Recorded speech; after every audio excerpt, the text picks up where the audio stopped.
Episode 127 of the RUDIS Wrestling Podcast. Jason Bryant here with you along with Matt Dernlan. Matt, we talked about it last show. We're going to talk about it again this show. This is the most wonderful time of the year, conference weekend. We've got national championships in the NAIA and the NJCAA. Today we're going to focus heavily on the Big Ten, the EIWA, and probably get to the ACC. As the time we record this, we don't have pre-seeds from the Big 12 or the MAC, the SoCon, or the Pac-12. So we got to go with what we have right now. Speculation is what it is. We can guess, but you know, when you've got something actually legitimate like pre-seeds and stuff, you can go off. But before we get to that, I do want to touch on some things about the NAIA Championships that are coming up here in just outside of Wichita, Park City, Kansas. And I'll be on the horn there for that for the PA along with Dort Mayab. So as I was looking at these numbers, Matt, and it's not just Grandview. I mean, everybody's going to focus on Grandview because they've won 8 in a row, and people like dynasties, and people like seeing big numbers, and people hate dynasties, and people like seeing big numbers thrown out against dynasties. But there are 39 wrestlers who are returning All-Americans in this field, 62 wrestlers who have been place winners at other divisions, whether they be in the California Community College system, the NCWA, the NJCAA, or there's no NCAA All-Americans in the NAIA this year. We've had that in the past because we did have Cam Tassari wrestling out there for Lindsey Wilson in a bit. But also what's interesting to me is of the 240 wrestlers in this field, 82 of them began their careers playing sports at other institutions. So about 34% of the championship field are transfers, including one guy who played Division I football at Iowa State and Northern Illinois, and another who played Division I football at Nebraska. So we've got 4 returning national champions. One weight has 7 All-Americans at 97, and Evan Hansen going for his 4th national title, trying to become the 7th wrestler in NAIA history to do that too. So while a lot of the media is going to be focusing on what's going to go on around the country in Division I, there are some really cool facts to know and throw out there about the NAIA championships. No, that's a really good cross-section of participants there. Obviously, it's really compelling. To your point, with the dynasties, what Grandview's been able to do, and we were talking off air just a minute ago about this is if they can get through this year, and it seems like they should. With the athletes, I believe they have 12 competitors at the NAIA. Yeah, you bring in 12 into your conference qualifier, and they kind of have an RPI based ranking component that gives them, each conference gets bids per weight, similar to D1. It's not identical, but they're in a pretty good conference, as is they're in the Heart of America conference. The Mid-South conference is, I think 4 teams brought at least 10 wrestlers there, but you're allowed to enter 12 at the regional or the qualifier. And if all 12 get through, all 12 get through. In the past, it was this weird collection of, if you place at a certain tournament, if you place in the top 8 at a 32-person bracket, you've qualified. So at some point, you would have teams that would qualify 12 wrestlers for the championships by like November 15th. So in those olden years, they'd call it the bonus round. When Dana College and Steve Costanzo initially set the record with 193 points, there was an extra round and a half of falls that were just bonus points. Now it's concentrated. They cut the numbers down to 240. We're also seeing it is the fastest growing organization in college wrestling is the NAIA. They had less than 20 schools 15 years ago. Now they're in the 70s. So it is a scholarship opportunity, and it's really a fun tournament to announce. And we got a lot of second chance athletes. I'm going to say, it's all transfer. Well, 35% of wrestlers in the tournament are transfers. So that there is some validity that, but you've got guys that are getting fresh starts, as somebody that didn't feel like a Division I route was a way for them to go, or they wanted to get close to home. They decided mat time versus being a grunt in a backup in a D1 room, or somebody that was just getting beat up. It's about fresh starts. It's not just D2 and D3. And the NAIA's got a lot of good guys. And just like D2 and D3, those D1 guys that come down there, they don't always dominate. So it's one fun thing to watch the guys that are from the homegrown portions or coming from junior colleges and beat those guys that are coming down from division or down or reclassifying. It's got to be careful with terminology there, but it's one of those things that with the 12, you get the opportunity. So you're not like, you can recruit a 2 guys at one weight. And sometimes they meet in the national finals. And that's a pretty cool thing to do. It's kind of nerve-wracking for the coaches, but I know in the last couple of years, Grandview's had 2 guys meet in the finals, and the coaches just kind of sit there and they lightly bark. Now, when you have multiple wrestlers at both weights, and help me with this because I just don't know. Do all 12 wrestlers score? All 12 score. All 12 score. Yep. Okay. And only Cool. two times in NAIA history have there been teams with 12 All-Americans, and both times that's been Grandview. That was last year, and I think it was 2017 and 2019. So they're looking to do it 3 of the last 4 years. I mean, every single one of their, we're going to talk about Iowa having all of their wrestlers seated in the top 3. At the national championships, Grandview has all 12 of their wrestlers seated in the top 5. So while they don't have the name power, they do have a Ronaldo Rodriguez Spencer, who many might recognize from his days at Iowa State. Justin Portillo, started out at South Dakota State. But we've got, I mean, they don't have that Andrew Long type. And oddly enough, he actually didn't even wrestle at their national championships the year they broke their records. So there isn't like those 8 or 9 guys that you expect to get to the finals. They do have half of the weights as the top seeds, but again, Evan Hansen is just the one guy I think anybody might even recognize, because he'd done well at the UWW juniors and has actually had a pretty good career outside of just the NAI. He's beaten some pretty good guys over the course of his career. But yeah, all 12 score, and it's a fun tournament to consider. And you've got this team camaraderie. The teams, it's funny to see the coaches out west just jaw with one another. Like, hey, come on, they would just sit there and poke fun at one another. And Mike Ritchie is a lightning rod for some of that at Southern Oregon, and then sometimes it's everybody versus Grandview, which is, it's like the New York Yankees kind of thing, or, folks in Iowa can relate. Yeah. I mean, you mentioned about reclassifications, transfers, finding another division. And that's one of the things that we've talked about previously. Like, each division, I mean, it's good when guys find their perfect landing spot, because each division isn't for everybody. D1 isn't for everyone. D2, D3, NAIA. So it's interesting to see when guys finally find their destination where they're comfortable. They've found a home. Regardless of the circumstance or the situation, it's nice to see these guys find a place, find a home, and find the success that they ultimately envisioned coming out of high school. So should be fun. It sounds like, for the most part, Grandview, make sure you got your bus time down. Yeah, it's they should. It sounds like they should be in decent shape, and they're loaded for bear after this year. Yeah, half their seated guys are underclassmen. They got 6 freshmen, sophomores seated in that top half there. Now, one thing also to consider, we talked about that transfer thing, and the last point I want to bring home, it's not like it's just guys that are looking for fresh starts. A lot, because of the APR in Division 1, you're seeing a lot less transfers coming in from the junior college, from the NJCAA, and from the California Community College systems into D1, because sometimes they're perceived as an academic risk when it comes to the APR.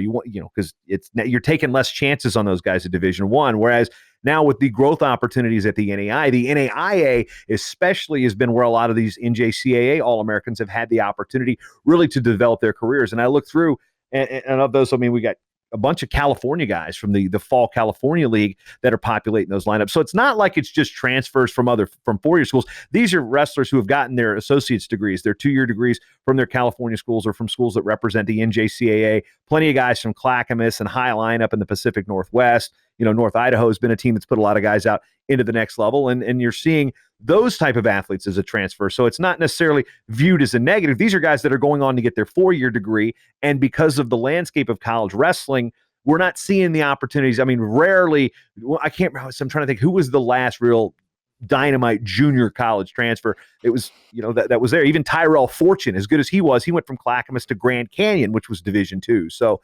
there are a handful out there now, but Boo Dryden right now is in the lineup for Minnesota at 133 as a champ there, and he's like the 11 seed in the Big Ten. So we're not seeing the TJ Williams type of transfer from the junior colleges anymore.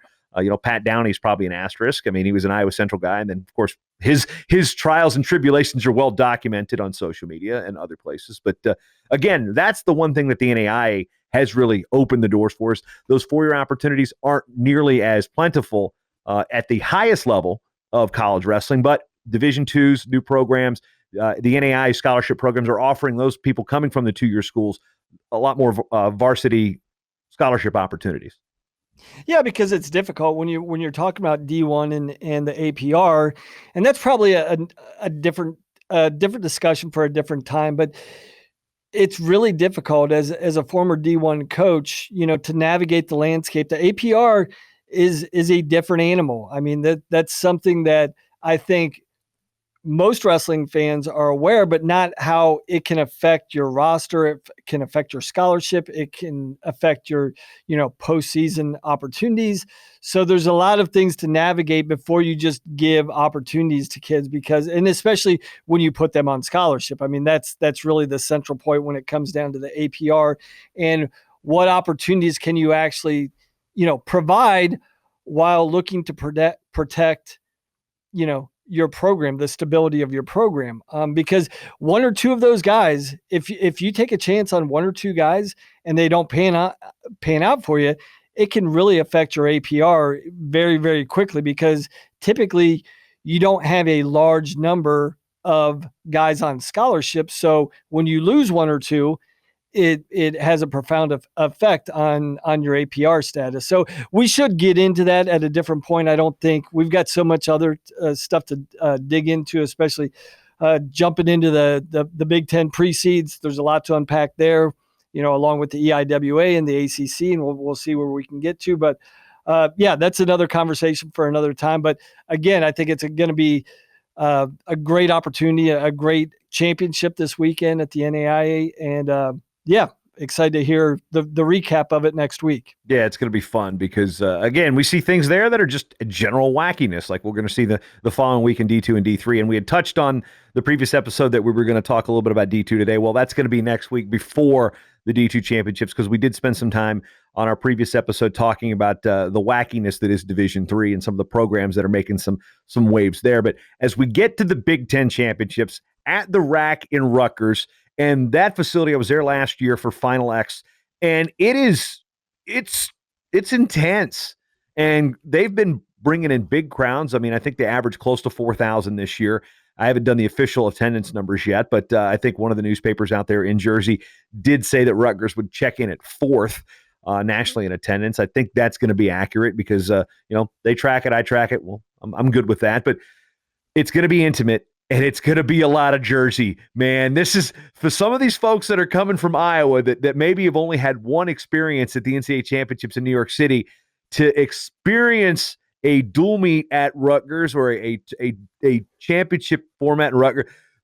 I just want to hear the stories from the fans. I know the wrestling's going to be great, but you're going to talk about it. I mean, people love to chirp at brands anyway, whether they're in Ann Arbor. Holy goodness, give them 2 straight days of chirping at the Iowa coaches in New Jersey. Oh my, wrap your head around that for a second, Matt, from a fan standpoint.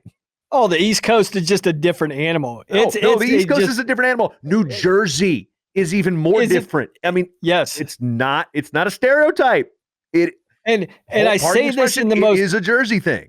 I say this in the most endearing way possible. When you talk about the East Coast and talk about Jersey, it's just a concentration of all the craziness within the East Coast, concentrated in that state.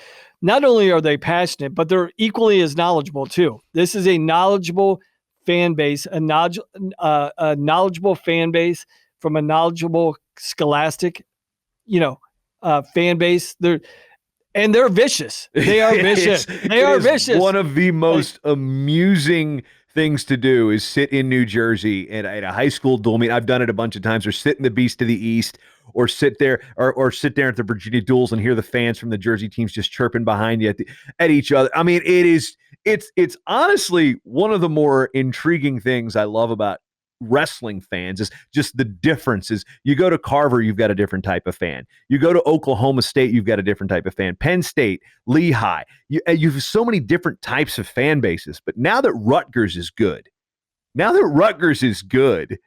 it adds just another element to how much fun Big Ten dual meets are. And from a fly on the wall situation, just to sit back when you don't care who wins, you'd be like, you'll sit there and you hear something, you'd be like, that's pretty funny right there. And you're trying not to encourage it, but you're still trying to, contain your laughter at the same time. And it's almost like the New Jersey fans have just been starving for the longest time to have a voice, because they've been locked out from the discussion for so long, up until the last, the 2010s, when we've seen Rutgers gradually rise, we've seen Princeton gradually rise. And so now they've got to unlock their voice. They've got, what Rutgers did last year, crowning 2 team champs.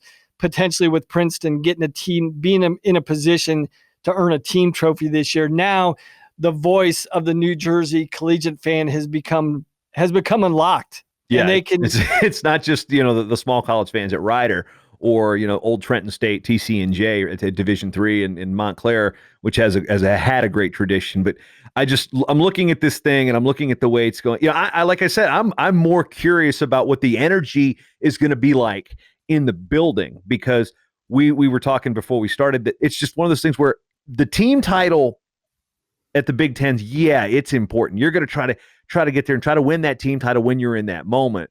But the bigger goal is setting the table for nationals. Get your guys there, get them there healthy, which to some point has kind of maybe lessened some of the importance in certain matches. We saw some of the injury defaults and the forfeits once guys have qualified the spot. We saw Jason Nolf nursing a knee injury, and okay, he got through it. Him and Kemmerer that year were standing on the podium in double sixth.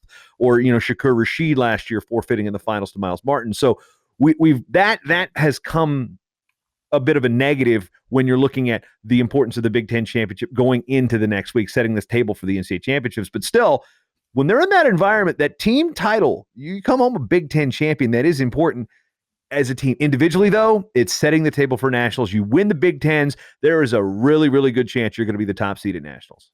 Yeah, and that's, I'm just going to echo, your sentiments and agree with them.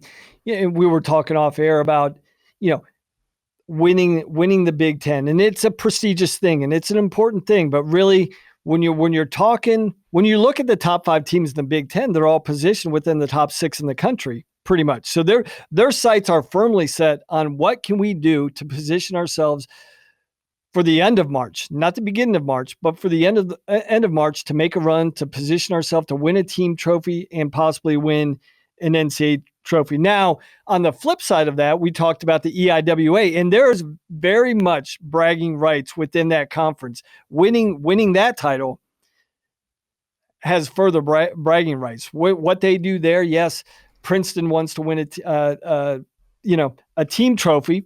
They do want to do that, but what they haven't done since 1978 is win a conference title.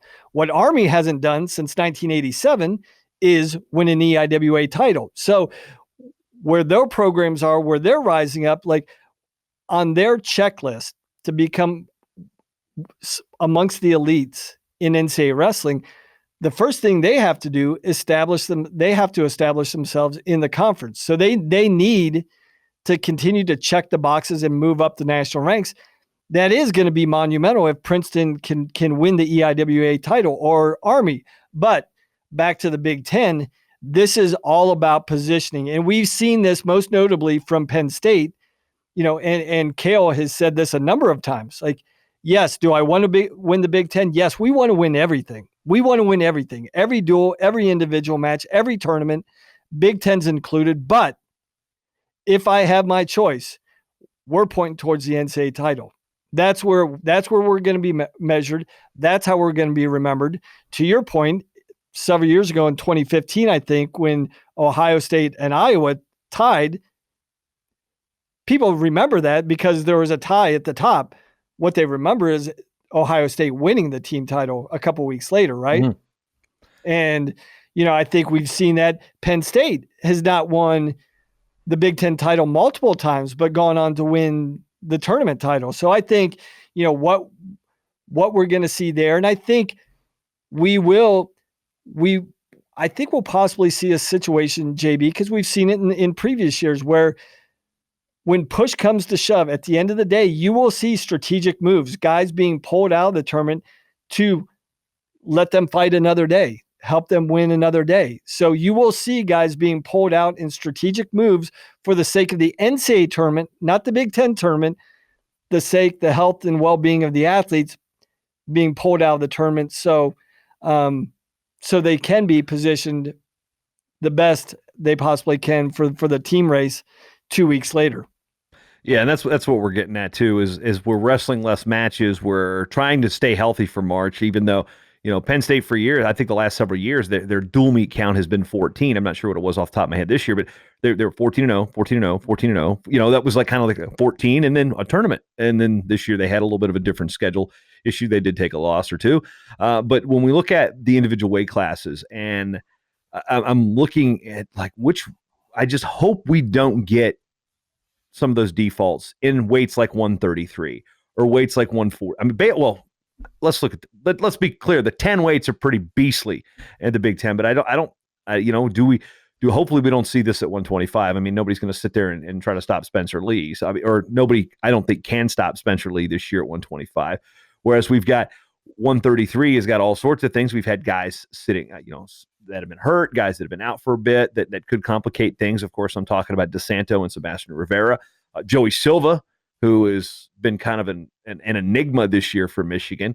And then you've got the clear-cut two guys with Pletcher and Lee at 141. And Murin has made a really good rush to that next tier, but he's still sitting there battling with Chad Red. So it's like that third, fourth place match is just as important for seeding for some of these weight classes than the first and second place match, where, that fifth, sixth place match, you're looking at the difference between a 5 and 6 seed at nationals as opposed, and, in addition to 5 and 6 at the Big Ten Conference.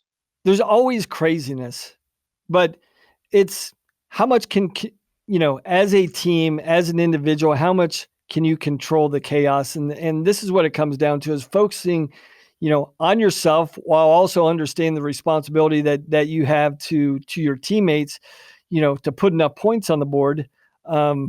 There's so much context and so many things to unpack within the team race, and how that could factor in and play a part in to the NCAA tournament.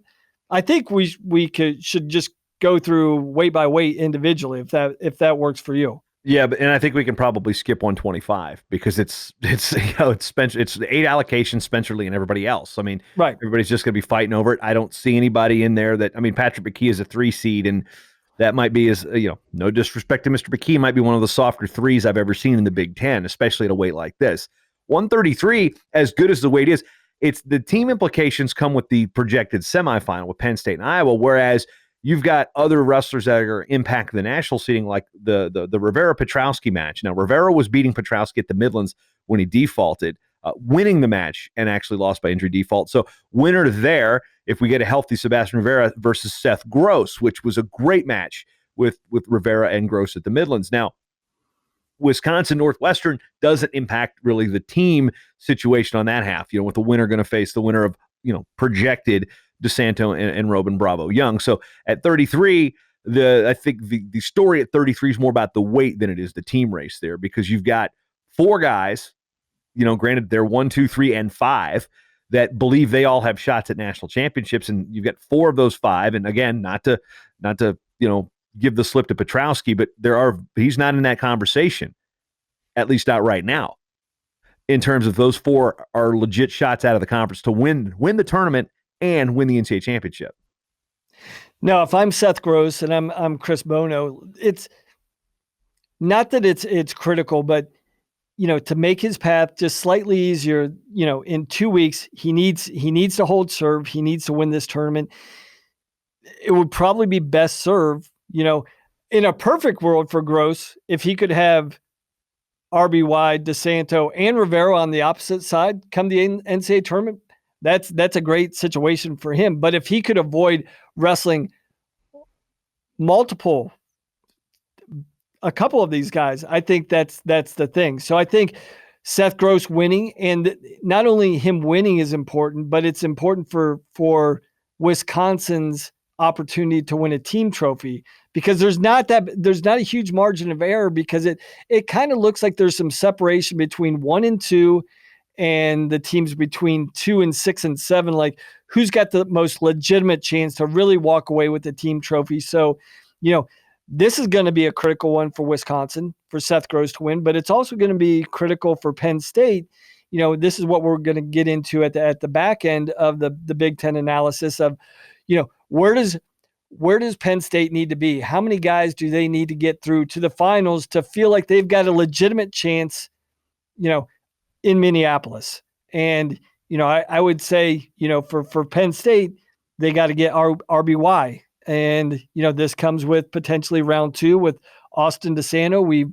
We've discussed ad nauseum, what happened in the dual meet. I think this is going to be a different situation. It's going to be a different environment. And, it's going to be interesting to see round 2 with this. But also it'll be interesting to see, hopefully we're anticipating Rivera beating Piotrowski in the quarters and setting up another rematch in the semifinals against Seth Gross, similar to the Midlands. And that'll be another fascinating matchup because there was so much to unpack in that first match. If the second match even rivals the first match, it's going to be. I hope it does. I hope it does. Yeah. Again, just. I mean, you don't see guys at that high level throw people on their heads. It just usually you get to that high of a level. It's a tactical. It's a you might have a good flurry here and there, but in good defense, but you don't really see people get thrown at that level. So I just love the fact that we had back points. We had some drama. That was a great match, and I would love to see that match 100 more times.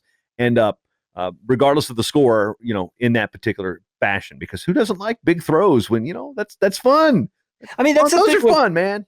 That's the thing. I know Rivera's number 5, but really we think he's probably the top 4 guy. I would throw these 4 guys in a bag, shake them up, spill them out. Whoever wrestles against each other, I'll take it all day long because these guys, they just get after it. They bring it for all 7 minutes. There's guaranteed entertainment. How much bulletin board material are we providing the University of Illinois right now? I hope a lot. I hope a lot. I know it doesn't take much to light a fire under Mike Poeta. So hopefully, and that's been the thing with Northwestern and probably with a lot of the other Big Ten teams who are like, what the heck? We actually have a really good team too. You don't want to talk about me? But yeah, I mean, Illinois has had a phenomenal year, but they have a bunch of those mid-tier guys, right? That, this is your opportunity, Illinois. You've been overlooked. You've got bulletin board materials. You had a really good year. You've got a bunch of mid-tier guys ranked in that anywhere from 4 to 8 range within the pre-seed. So this is your opportunity to stand up and make a statement for the program and position your program forward for the future. 141 pounds. Of course, we talked about Lee and Pletcher when they met and how I wasn't going to make a prediction on a national championship until I saw at least round 2. If seeds hold, there'll be round 2. But this is a weight class where you look at, and, I don't want to make a blanket statement saying, well, every year there's a weight that gets blown up with upsets. And Murin, Red, Tristan Moran, Mitch McKee all have knockout power. They all have the ability to pin you at any point. I mean, if you look at, I'd say probably Red, Moran, and McKee more so than Murin. I mean, Murin's just been a solid guy all year, but Chad Red's got a dirty mixer. Tristan Moran is super funky. Mitch McKee also super funky and can put you on your back in a heartbeat. So those type of guys in a tournament setting are dangerous because just one of those wins can shake up the entire bracket and in turn shake up the entire seeding. I don't think 3 through 6 are going to end up 3 through 6 on the podium. No. And the thing about all these guys is that they have history, right? For most of them, they've got years. When you're looking at Lee and Red, you're talking about high school history. And most of these guys have a history within the Big Ten where they've been battling for years. So it's not a case where we're seeing, with Lee and Pletcher, we're only seeing this for the second time, but with the majority of these guys, when you get past that second matchup, when you've wrestled guys 3, 4, 5 times, you kind of know what the guy's bringing. You kind of don't get in depth. Maybe you're looking for a tweak here or a little crack in the armor there, but there's nothing major that you're going to exploit just because you've wrestled these guys so much. And it's like, all right, I'm just going to go out and we're going to get after it and we'll see what happens. So I love these matchups. I know a lot of times, the knock in the Big Ten is like these guys just wrestle each other nonstop for 4 straight years. But I think there's a beauty of that because the more intimately guys and the more well-versed you are with these guys, the more freedom you have to actually go out there and let it fly. Where if you've only wrestled a guy once or twice, you're still trying to figure this guy out. You're still trying to figure out what works. At this point, when you've wrestled a guy multiple times, like, okay, I know this is where I need to get to, but the problem is, so does the other guy. And the challenge is, how do I get there? How do I get there after seeing this guy's same defense 4 or 5 times? And so the fascination of, who has the persistence? Because some guys, they dig in deeper. The more times they see guys, the digger they deep, the more important it is. Other guys, the more common they see guys, the bigger the separation. But most of the time, the separation doesn't grow with these top guys. It gets the margin of error is less and less. So I think it's just fascinating. Yeah, and I think this weight class is one that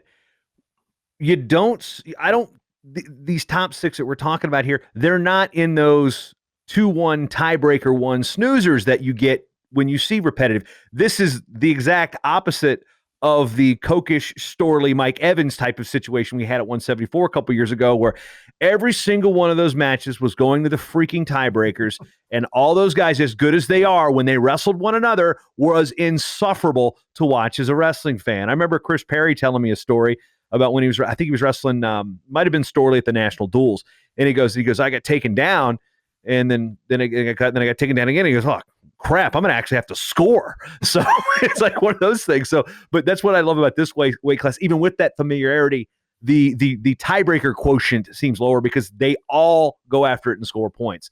Now, to go to 149, where we have maybe a little bit of that familiarity, low scoring, defensive counter wrestling, where Sasso, Lugo, Lee, that top 3, Kane and Storrs sitting there as a quality number 4, but those seem to me to be in that at Evans, Storley, Kokish kind of vein, where they're not going to be super high scoring. It's going to be one takedown that wins. It's going to be one offensive takedown in the match that wins it. I don't think we see multiple takedowns. And again, it's by contrast. They got guys that, to your point, they're starting to get to know each other. They've seen each other now 2 and 3 times, especially Brayton Lee and Sammy Sasso, who I think have wrestled 8 or 9 times at this point in their lives. So it's a 3-horse race here, but there are upsets out there to be had. I still think I do, and by contrast, 3 through 6, I don't see placing in that order at 41. 1, 2, and 3, I see placing in that order at the Big Tens. I see Sasso coming away with this one, even though things happen. And I guess I want to preface, we're talking about the top seeds, and the Big Ten tournament is one of the most volatile conference tournaments out there. The unexpected happens from round 1 to the finals. And I don't think we're trying to disrespect or minimize the quality of the conference. But there's so many unexpected things that you won't know about until you actually get into the tournament itself. So I think us focusing on the top seeds, that's the only thing that offers some stability, because I think there are going to be top seeds knocked off throughout the tournament. Top 4 seeds knocked off, top seeds knocked off. But again, being a part of this tournament for 7 years and understanding the volatility, you can't prepare for it until you actually get into it. And so I think us focusing on this the top 3 guys and then the team race is probably better served than getting into the weeds of the 7, 8, 9, projecting out, well, this guy did beat this guy during the year, and that I think, we would end up having a 4-hour Jocko podcast here if that's the case. But to the top 3, this is how I would break it down. If I'm looking at Sammy Sasso, the one thing I'm sure the coaches have been preaching for him, if we can just get you a go-to takedown, imagine how that would free you up, given your lockdown defense, how difficult it is to get past your leg, because people get to your leg, but they can't get past it. Now, with that, if we could just get you some breathing room to make this guy actually come after you more and put himself at more risk, it actually makes your defense more dangerous. So it'll be interesting to see. And that's probably the most difficult thing as a coach with a young freshman athlete is Sammy Sasso has had so much success in high school and primarily for the most part during the most part of this year, that will he be able to embrace that? Will he be willing to trust that his offense could actually allow his defense to be even more deadly? Now, on the flip side with Lugo, we've seen him open up a little bit more. And if I'm Tom Brands, when I'm talking to Pat, I'm like, hey, Pat, you could win the national title. But to win the national title going 2-1, 4 or 5 straight rounds, that's going to be pretty difficult to do. Unless your name is John Lockhart. Right. I mean, if you, I always compared this, and maybe it's not a good analogy, is like, this is like Russian roulette. If you want to put a bullet in the chamber and spin it, eventually it's going to end up bad for you. So if you want to keep winning those 1-point matches, eventually it's going to come back to haunt you. There's going to be that guy like Storley taking down Perry. Like, what the heck? Oh, now I've got to score. Eventually someone's going to find his way past Lugo as well, that he's not going to just be able to rely on his counter offense and his shut down low scoring matches. So he's shown, he got a pin in his last match at Carver Hawkeye Arena. He scored a few more points this year. Can Brands get Lugo to open up just a little bit more, score a few more points to give him some breathing room? And then with Brayton Lee, you're like, hey man, you're the ultimate gunslinger. Try and challenge these guys to get into a shootout. Get to challenge them. See if you can bait them into going big move with you. Because if I'm Brayton Lee, I think I'm coming up on the side of the big moves. So that's kind of my short analysis on the top 3. That was short. Sorry about that. You're right. If we let you go, this would be a Jocko podcast. Or it'd be hardcore history.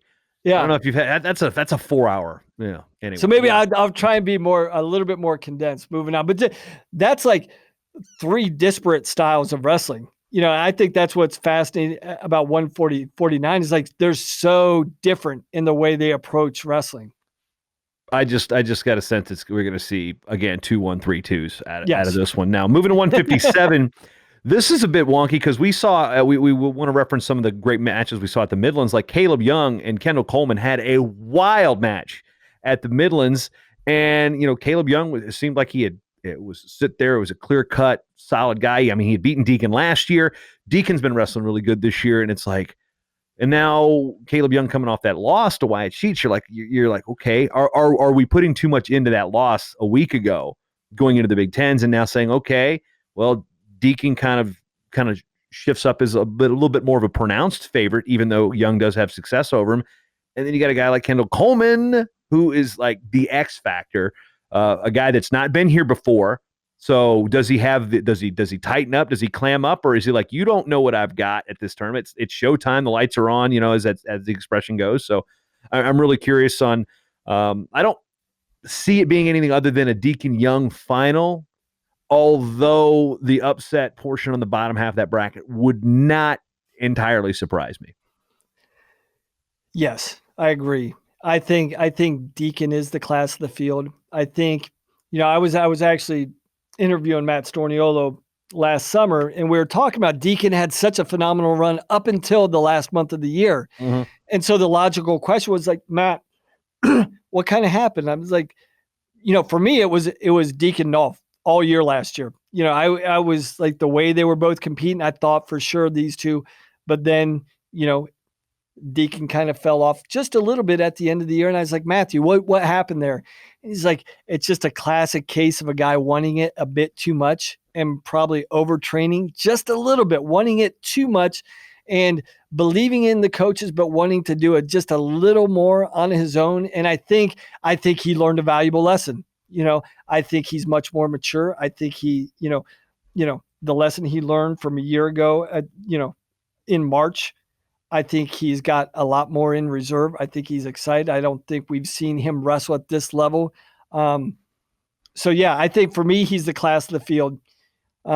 Coleman, young guy, what's he going to do? I think that's for all Big Ten coaches. That's, it's getting your young guys to understand that first round at the Big Ten tournament is different than any match you've wrestled all year. And that's the biggest thing that you want to explain to guys is like, look, we do have familiarity. We've seen these guys, whether it's at Vegas or in a dual meet, but the stakes are different. The stakes of the game are different, and this match will be different.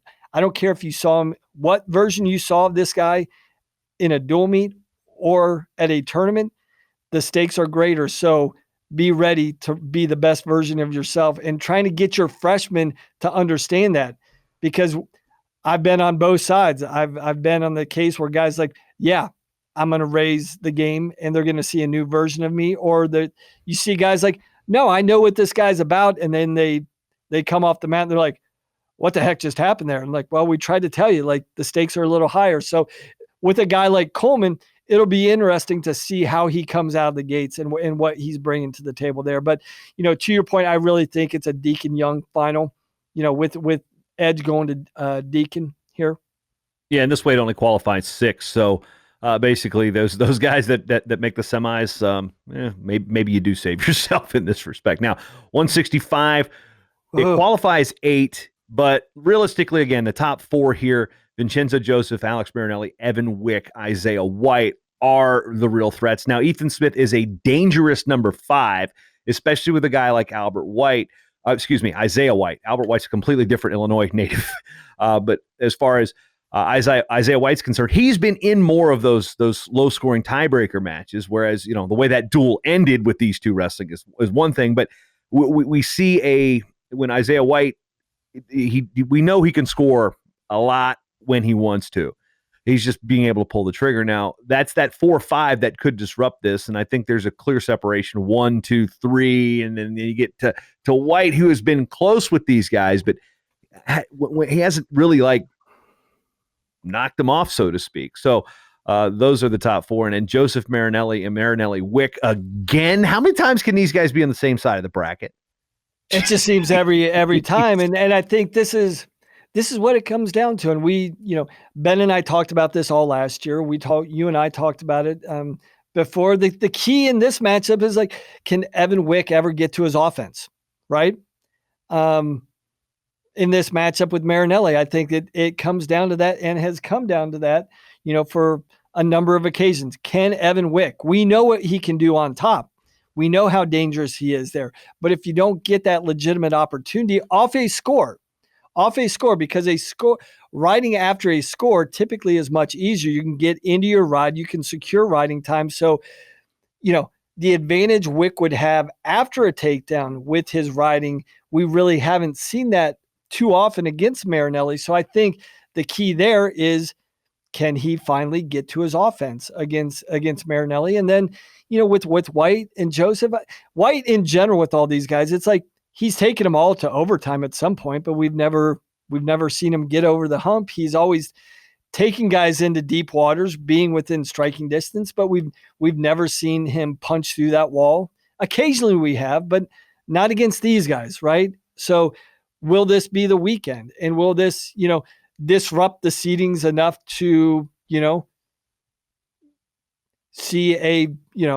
could we see a Joseph Marinelli on the same side of the bracket?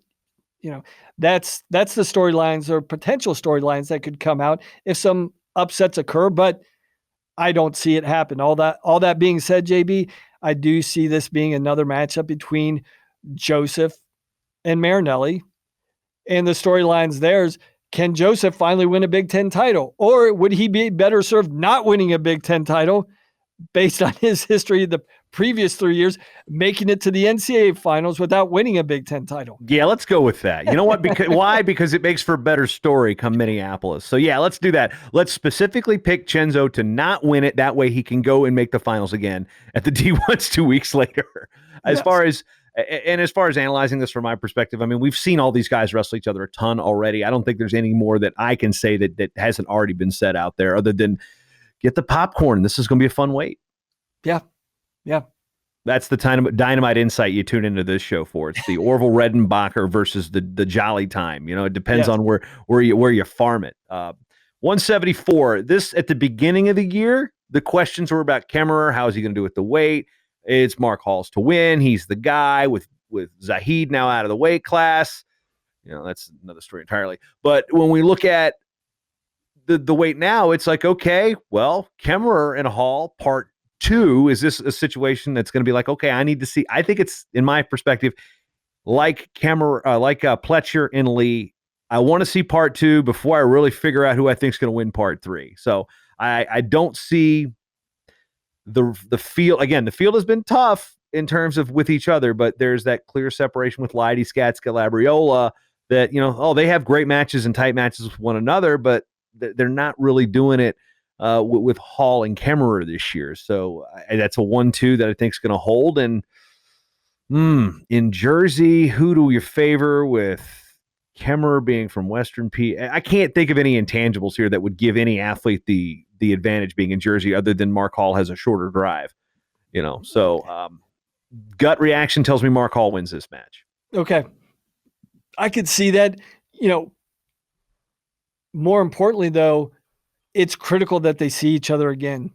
Just to your point, like 141, I think both guys, obviously they want to win. And who's it better for to wrestle 3 times, Hall or Kemmerer? Who benefits more from a third match?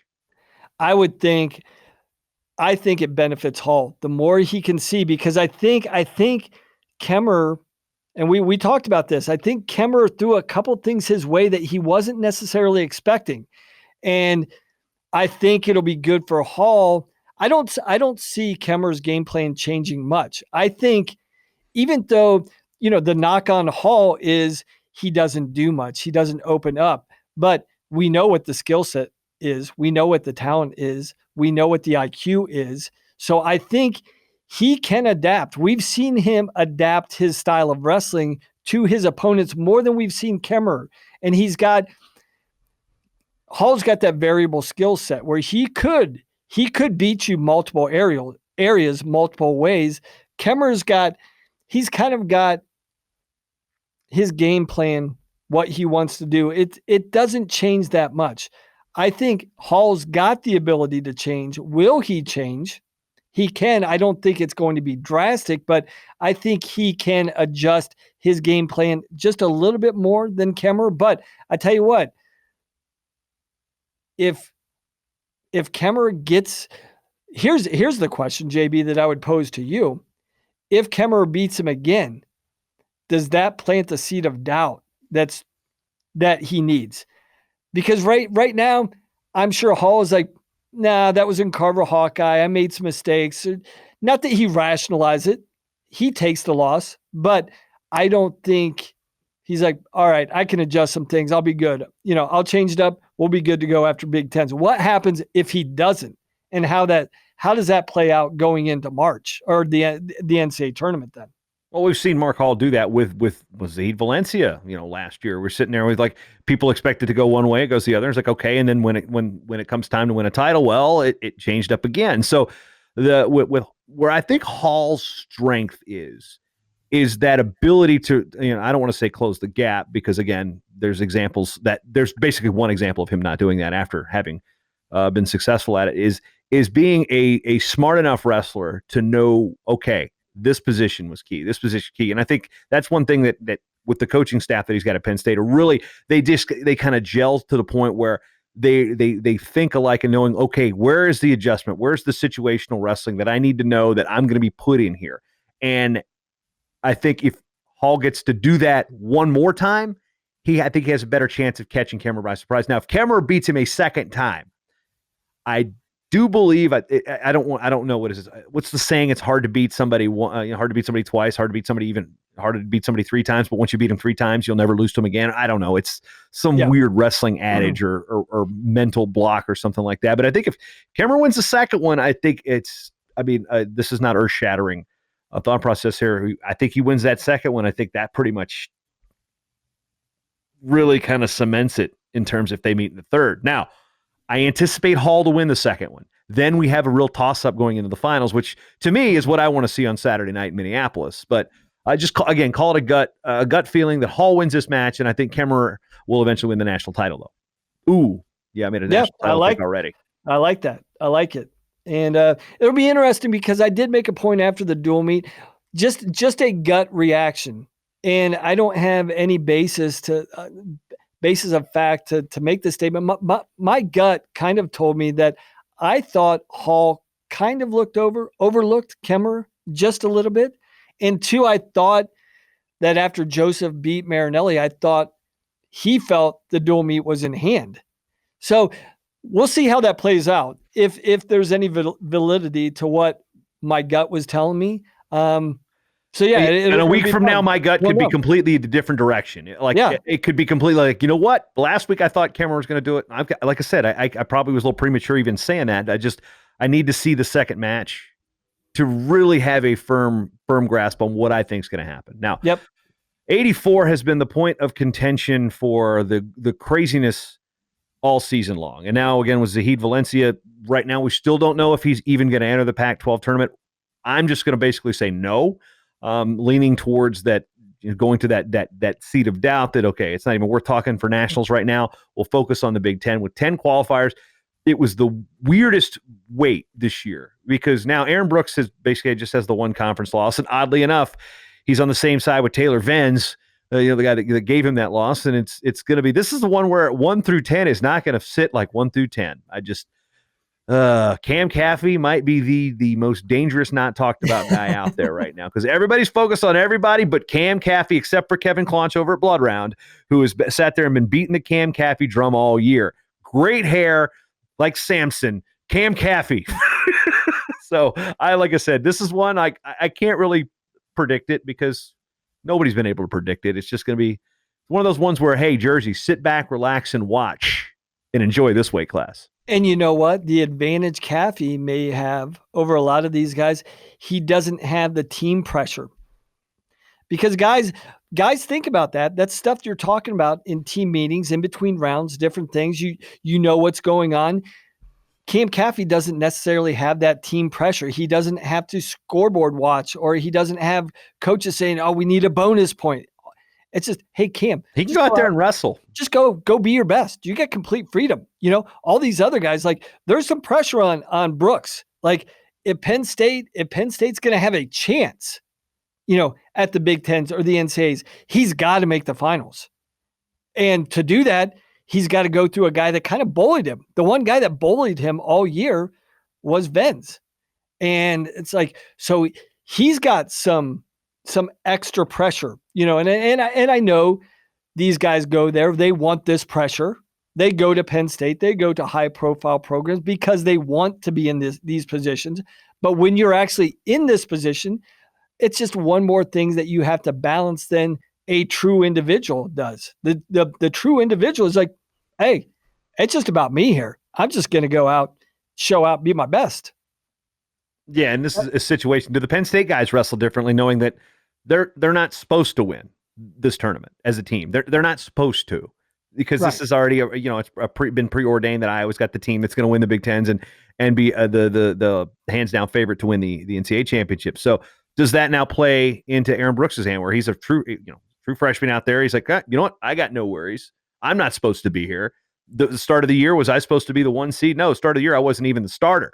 So we're looking at, using that Cam Caffey. He's got nothing to worry about from a team situation. Well, then it's very rare that Penn State's an underdog in the last decade. So how do they work from that position? I mean, this is clearly not a punt year. They've bringing Neville's out and moving guys around and things like that, and bringing Brooks out of redshirt has shown that it's not a true punt year like they were looking at, like people have termed it in 2015. But again, where's the Penn State, that X factor coming from? Where is that extra motivation coming from? If you win so much, you got to find new ways to stay fresh and try to win when you're not favored to win. So, and that's been the interesting thing, right? We've seen how Penn State performs under pressure when they're expected to win. We've not necessarily seen them in a position how they perform under pressure when they're not expected. Like, you have to rise above. You have to do something unexpected. Like in the past, we've just marveled at, we know this guy is going to win, but what he does when he's expected to win, he just blows it out of the water, and he creates that separation for the entire group. How will they do when they're the underdog? Will they rise up and perform the same way when the pressure is, can you ascend from the underdog to the champion? That'll be interesting to see. Oddly, the underdog is the top seed at this weight class in terms Right. of losing the team wise. And this is one where you're going to throw two dice in there. You're not going to get the same combination of finalists if you roll it 100 times. And that's one thing I'm going to be loving about this weight class. So, hey, maybe it's up on Michigan State to play spoiler.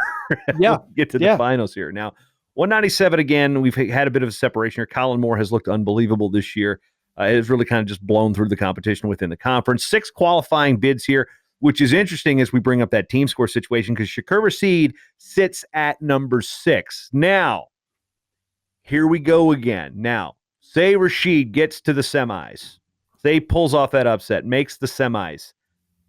At this point, you're like, okay, you've gotten there.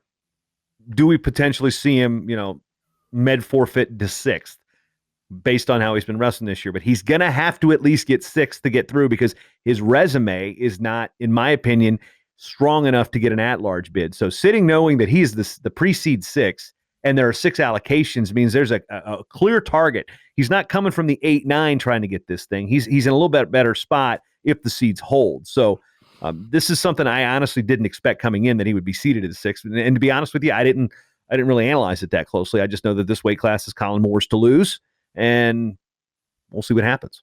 Yeah, basically it sounds like there's basically two storylines coming from this.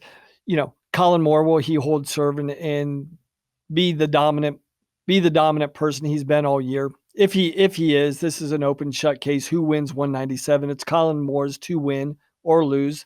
But with Shakur Rashid, I think what we'll probably see in this case, in years prior, when guys have not been at their best, we've seen Penn State preserve guys for the NCAA tournament, which has also turned out to be the right move.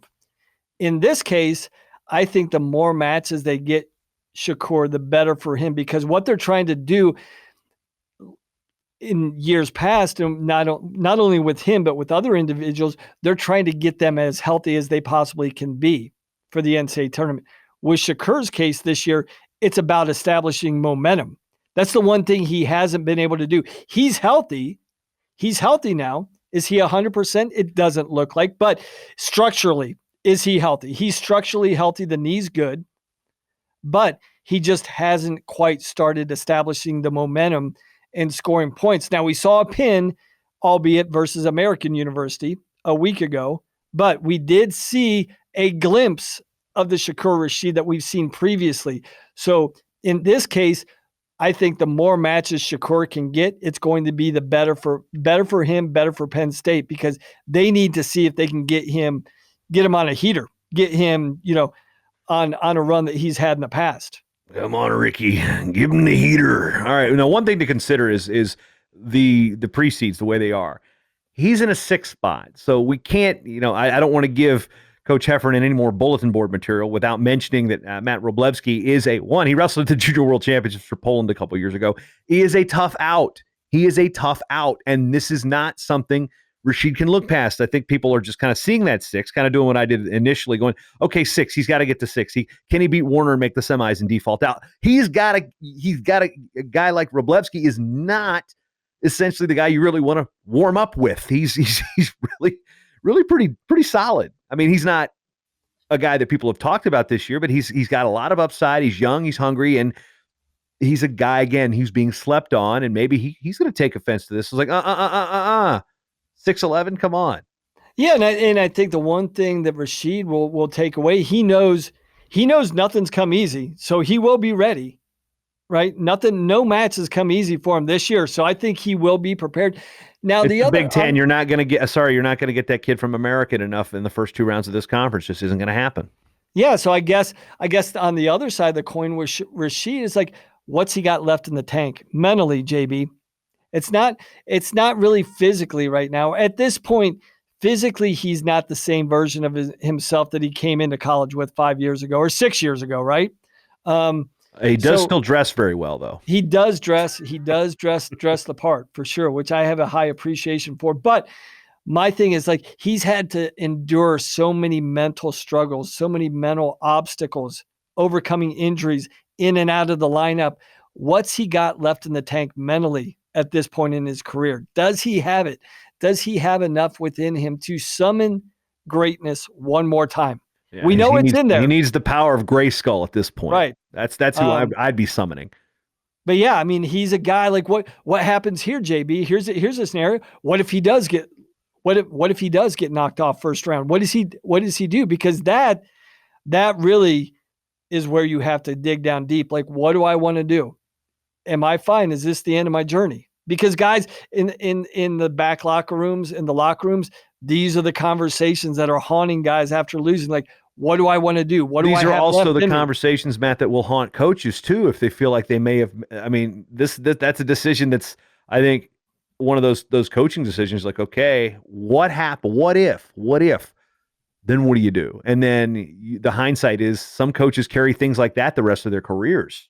Yeah, I mean, it's a plausible thing to consider. You got to, I mean, things don't go right that match. What happens is you've got to come back and fight it out, or is it look, you've given everything you've had, we'll take care of the rest. I mean, there's several scenarios that we're not even scratching the surface on that can happen here. So yeah, as we're creeping up on the hour mark and we're still finishing up the last way at the Big Ten, some people sitting there wondering why Mason Paris got the 1 seed. This one's pretty simple. They didn't wrestle the duel. Mason Paris had the opportunity. He did. Minnesota withheld Gable because he was hurt against Hilger, so didn't wrestle that trip against Michigan and Michigan State. So I have no problem with Mason Paris being the 1, even though Stevenson is a returning place winner and did all was blah blah blah. I don't think there's any problem with the seeds here. Even though Gable didn't lose in the Big Ten, well, okay, neither did Paris. So what's interesting though is how these matchups work, and comparative scores are always one thing that, well, he only beat him by him, but he beat him like style matchups. Like Mason Paris can go out and just destroy people that, okay, Stevenson's going to beat by 3 or 4 if he wants. I think the Cassiope match, for example, the score is not an indication of how much Gable Stevenson dominated that bout. Then there's Mason Paris who goes out and just like Hulk smashes Cassiope. You're like, hey, this is going to be interesting. Paris Stevenson is what I think a lot of people see. I don't see anybody getting into any of the way. Cassiope's tough, and Stevenson handled him considerably. Just make sure you don't give up those penalty points and bring your opponent back in the match in that 2-3 potential semi. Hilger has good offense and he has good top work, but I don't know how you do that against a redwood like Mason Paris. So it's one of those things where I'm not going to. I mean, we got 7 really good guys at the weight here. Gas Tank Gary sitting at number 6. Just because I want to mention Gas Tank Gary on the show, that's pretty much it. But this to me is a 2-horse race, and at least right now it is. Yeah, I'm with you on the top. And I think Stevenson has the advantage just based on general experience in big time matches. I mean, Paris has a pretty good arsenal. He has learned still, again, being able to focus on it. But I just think Gable has a few more tools at his disposal on his feet that really will make a difference. He can, Paris has got some length to him. Gable, once he gets to your legs, is pretty high finish rate. So it's one of those things where I just think he's got a few more tools that he wants to probably keep the match on their feet, not get dumped, and don't tie up. Just sit there and low level attack, and beat him up and try to keep it on the feet as much as possible. Yeah, I think that's a perfect assessment. And, I'll go from the back end to the top. I'll start off with Hilger. Obviously super, super talented, but I think just a little bit undersized in relation to the other guys, and just a notch below talent-wise as well. Cassiope, on the other hand, I would compare Cassiope similar to Paris a year ago.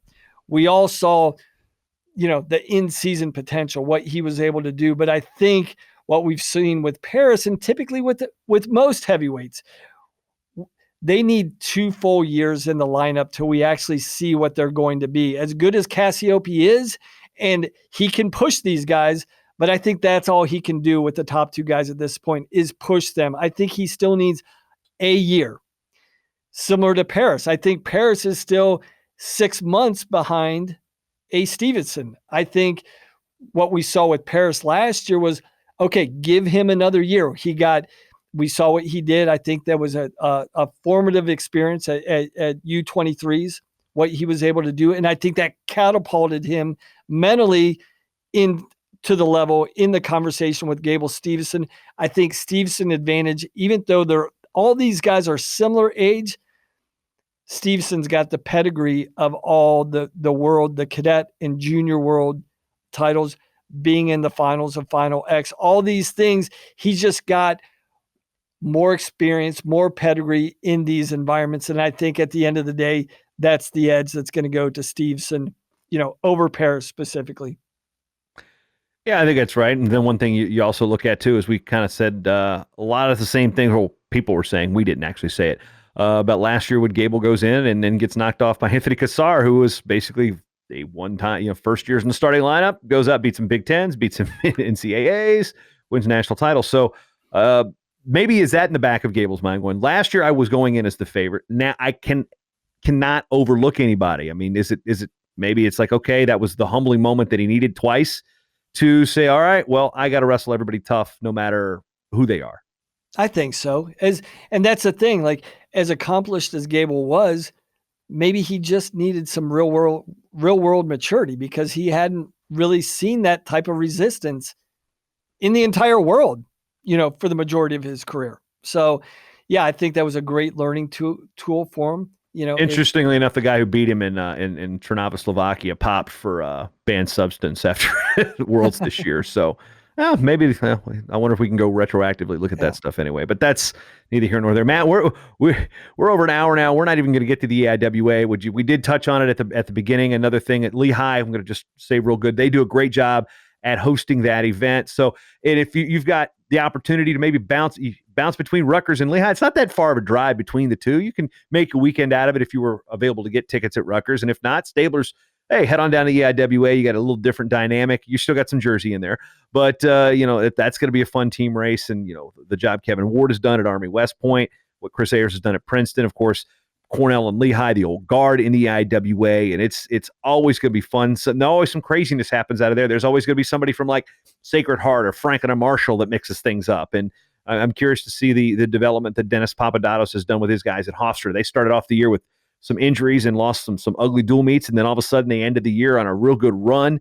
And there's no superstars in their lineup, but there are definitely some guys that can get to the show and make things up and mix it up. So the EIWA is always a fun team race, having gone to that tournament a number of times, having announced it when it was at F&M back in 2008 at this point. So real regal institutions. It's older. The organization is older than the NCAA itself. So a lot of history there. Check those things out. The ACC pre-seeds are out. So there you can dive into those out on the interwebs. Big 12 and MAC forthcoming. Again, I've touched on the NAIA and NJCAAs coming out. So that's what we've got for this week here, Matt, on episode 127 of the RUDIS Wrestling Podcast. This time of year, it's like, well, let's just record the whole show and do 8 hours live a day. Yeah, we could. So, no, we're not going to do that. Yeah. But, well, hey, JB, that was a lot of fun. Look forward to it. I don't know if we'll be able to catch up, one or two times. The remainder of the week, probably not with your schedule with the NAIs coming up. But yeah, because I've got the NAIs, Division 3s, D1s. The next, I just kiss my kids and say, all right, I'll see you in a month, essentially. That's this time of year for me. It's the most wonderful time of the year as a wrestling fan. As a family man, it's kind of tough. But with that, I may see you on episode 128 of the RUDIS Wrestling Podcast. I know Matt definitely will next week. So thanks for listening. Enjoy your wrestling weekend, folks.